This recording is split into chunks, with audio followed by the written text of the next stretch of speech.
Next one is It's Your Manal says, Loy, how do you design thumbnails for your YouTube video? It's very simple. Photoshop, you go 1920 by 1080 pixels. I use impact font. I always use yellow background to have attention. You can use any other color. I always have extreme contrast colors. I use my face photograph, that's the PNG, and the images from the internet. So that's how I design the thumbnails for YouTube. Next one is, how do you build connections? How do you be more charismatic? How do you build connections or charismatic? It's not by reading any book.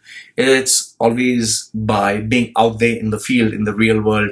So always practice makes better. Self-awareness, observations, mentoring, having someone to guide you, watching people who are better than you, and constantly practicing and trying to get better. Remember, you need to be likable. If you focus on being liked, if you're a better listener, you let other people talk more.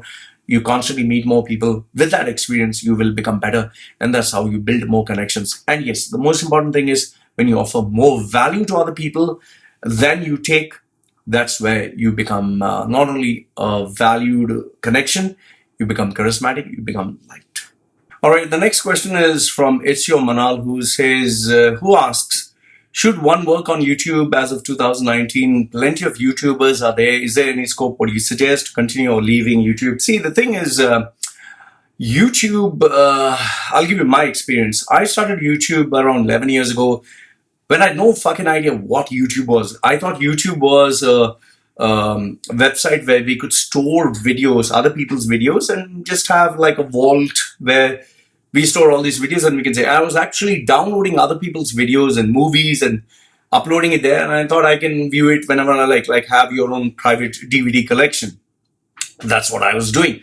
And, I kept getting plenty of copyright strikes. I didn't know what was a copyright strike. Eventually, one fine day, my YouTube channel just shut down. I was like, oh shit, I lost everything, including my own personal diary kind of thoughts.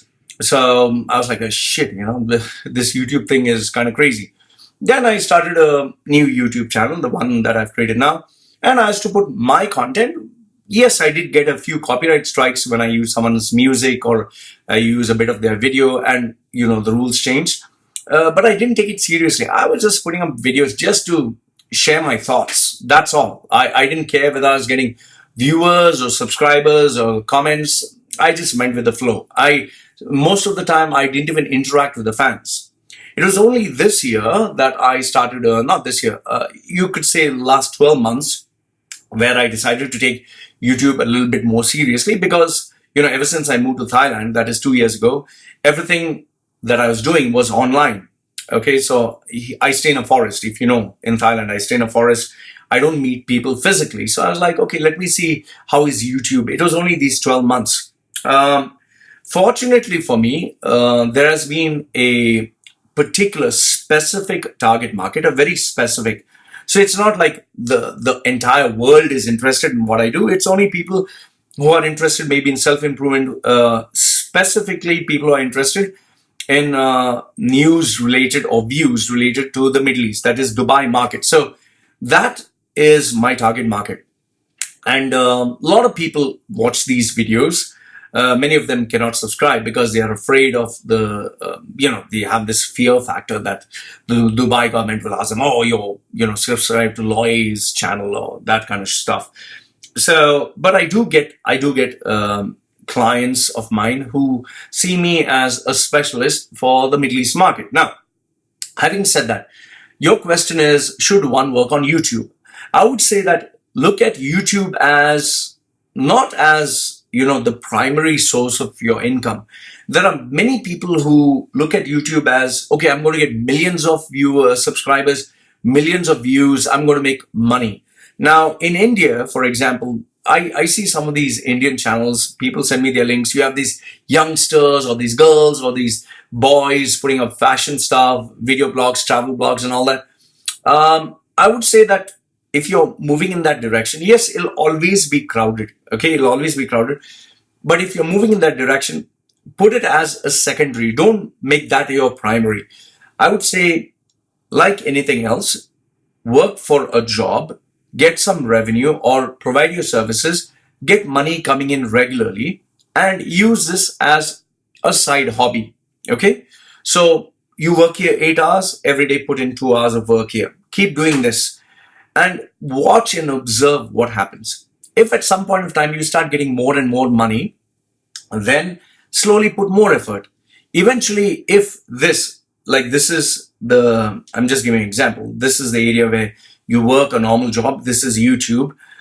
When the money from here, okay, starts reaching a certain point and you start getting more money from YouTube, then you can eventually move on to YouTube. But having said that, keep one thing in mind. YouTube as a platform is not your platform. It is a third-party platform. That's the first drawback. So anytime they can change their rules, you can't do anything. Many people have lost their channels. Many people have been demonetized. Many people have suddenly found earning money very difficult. And the worst part is fans are very fickle-minded. Today you might be very popular. Tomorrow they'll be like totally bored of your content. Or maybe, people think that, oh, YouTube is very crowded now. Remember this, you can be top of your game and you can lose all your viewers, or your viewers will just abandon you and go for someone who's even more popular. So the quest to remain at the top is very, very hard. And one last thing I'd just like to tell you is, many people, call PewDiePie, he's only one. He's only a rare exception in billions. Okay, out of 7 billion people, he's one. Okay, I don't think there's very many like him. So he's a rare exception. And personally speaking, I've checked his content. I don't know what's so great about it. Maybe he's a great entertainer. Maybe people love him, or he's not my kind of thing. Okay, it's not my kind. I might watch Intelligence Square debate. I might watch videos from Harvard, or I might watch UFC fights or entertainment or documentaries. But PewDiePie is not my kind of thing. Okay, so there are people who like that. But at the same time, I've always noticed that you can be number one or you can be someone's preference. People eventually get bored of you and they move on. So I would just say that if you're looking at YouTube as a career, don't jump into it 100%. Have something which gives you money. Do this at the side. Just keep watching and seeing, does it give you returns for the effort that you put? And if at some point of time you do start making money, build it slowly, take professional help at some point, and then eventually decide. However, given the way things are going, I would say that always have a plan B, a plan C, because don't just put all your eggs in one basket. For me, I don't make money off YouTube.